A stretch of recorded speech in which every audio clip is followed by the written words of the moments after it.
Hey y'all, you got Doug Gore, Dougie Doo here with Cajun Soft Wash.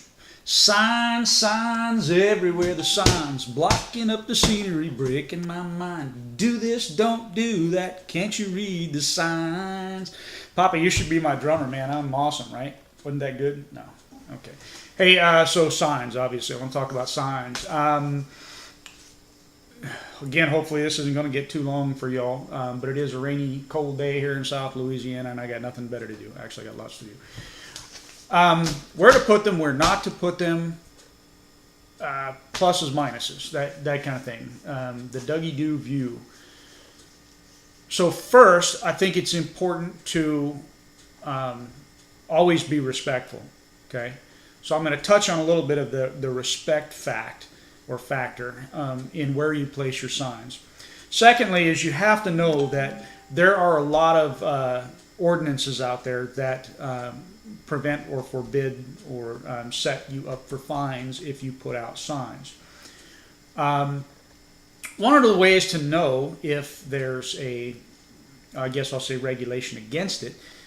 In most areas, there is a regulation against it. In your area, there's probably a regulation against it. It's whether or not it's enforced. If you've got a lot of signs out, the odds are it's not enforced. Because quite frankly, some of those areas, they really don't care. Other areas are super stringent. They will fine you in a heartbeat. Okay, so be careful where and how you put your signs. So let's look a little bit about respect. If you go putting your sign in front of the main entrance into a neighborhood, especially if that neighborhood says no soliciting, you're probably going to offend a good portion of that neighborhood. Don't do that. Because they're going to see that as a sign of disrespect, and they're probably going to pick it up right away anyhow. You're going to lose that sign. And you might as well face the facts that the signs that you put out, you're going to lose eventually. I think one of the best things to do, this is going back to if you already have work, you put your signs out, you ask the homeowner, can I leave a sign for a day or two or three? Always give them a specified time frame and go back and pick up those signs. Tell them it's Tuesday, may I leave a sign out until Thursday? I will be back Thursday to pick it up. And go back on Thursday and pick up that sign and communicate with them. I can tell you there have been times where I've asked about putting out a sign. They say yes. The next day we're working down the street and I drive by, my sign's already out by the garbage can because they really didn't want it there to begin with. Okay, so address that. Always ask them, can I put out a sign? And then follow that up with, if for some reason you need to remove the sign, can you just set it to the side and I'll come pick it up, and give them a specific spot to put it. And they'll be more apt to put it there. Again, following up always with, can I put the sign out there? Okay, so the other side of that is when you're doing the job. When you're doing the job, ask them if you can put out signs while you're doing the job. If you park in the driveway, which sometimes we do, but a lot of times we park in the street, and I do that for a reason. I also park the wrong way on the street, and I do that for a reason.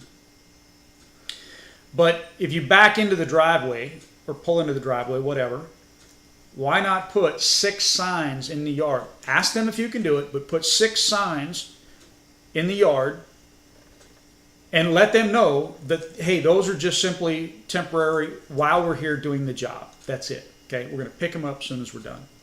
And then pick them up, but then ask if you can leave one. So let me go down a little bit of a theory road here with you. In placing signs, how many of you, by a show of hands, how many of you have driven down the road, looked up and saw a billboard, and that billboard says, does advertising work? And then the next line says, it just did, right? Show of hands, how many have seen that? That's Bologna, okay? Next time you see that sign, if you have somebody else in the car with you, ask them, did you just see that sign? The odds are they're going to say, what sign? Okay? Most of advertising, and it's the same thing with watching TV. Okay, think about this. When you're watching TV, do you really know what the commercials were about unless they affect you personally and individually, or it's something that you're already looking for?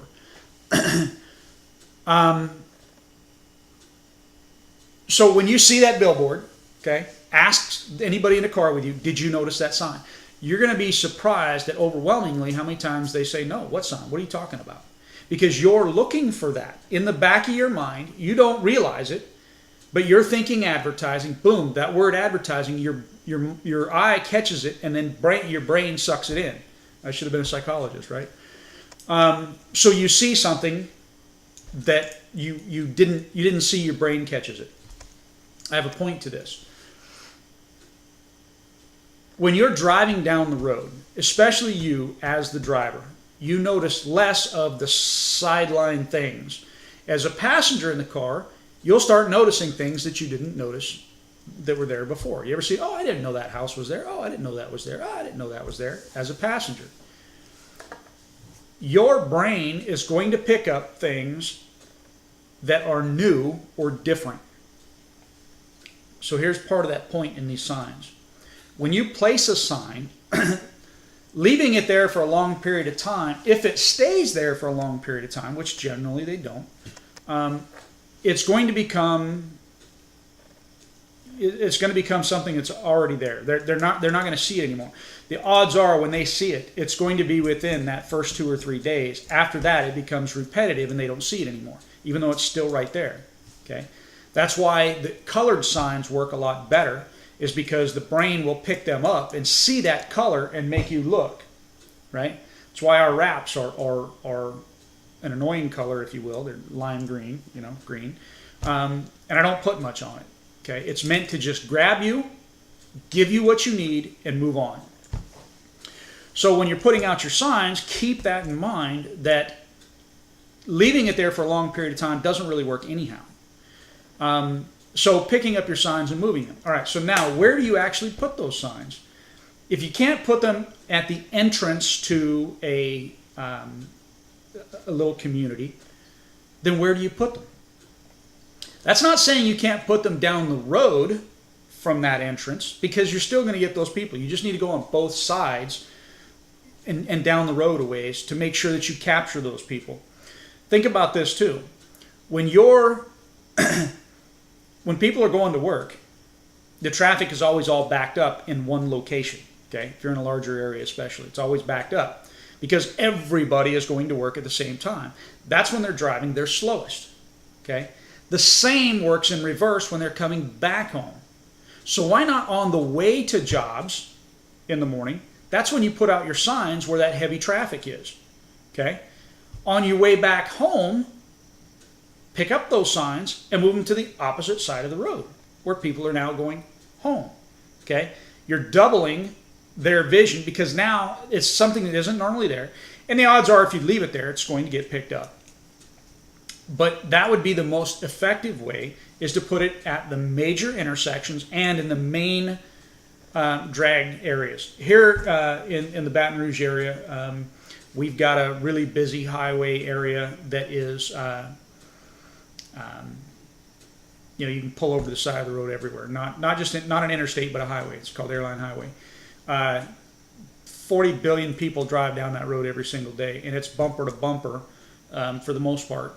It's a 65 mile an hour zone that usually is going about 5 miles an hour at certain times of the day.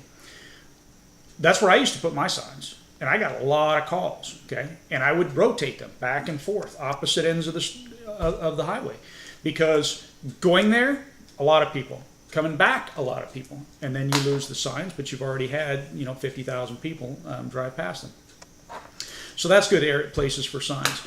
Another thing about signs is like telephone poles and such. If you see signs on telephone poles, right, you're less likely to notice what the signs say because there's a whole bunch of signs on the telephone pole.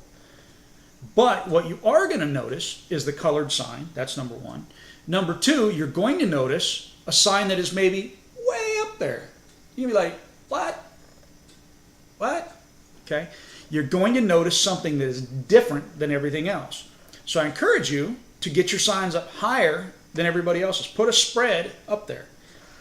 If there's nobody else's signs there, I still encourage you to get it up high, because that's what the brain is going to catch. It's what it's going to see. Okay.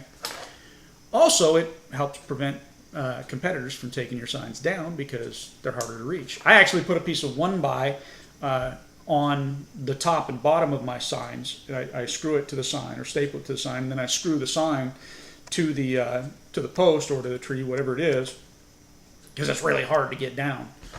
It's funny because people will grab that 1x and try to break that 1x instead of just grabbing the Corplast sign and tearing the sign down. It's funny. Sometimes when I don't really use my signs anymore, but when I used to, I'd find that 1x had been broken where they were just. I always found it funny they didn't just take the sign. But anyhow, that's just kind of my views on signs. Signs are awesome. They really, really work well. A lot of times in neighborhoods, they're just not allowed. But they will allow them while you're working, and then you have to pick them up. So that's a really good point. If they say that signs are not allowed in the neighborhood, great, fine, but can I put it up while I'm working? Typically, they're going to say yes, and nobody cares while you're there working. So that's that. Anyhow, I think that's it. If you have any questions about any of this, feel free to give me a call, and I appreciate you all for listening to me. Dougie Doo out.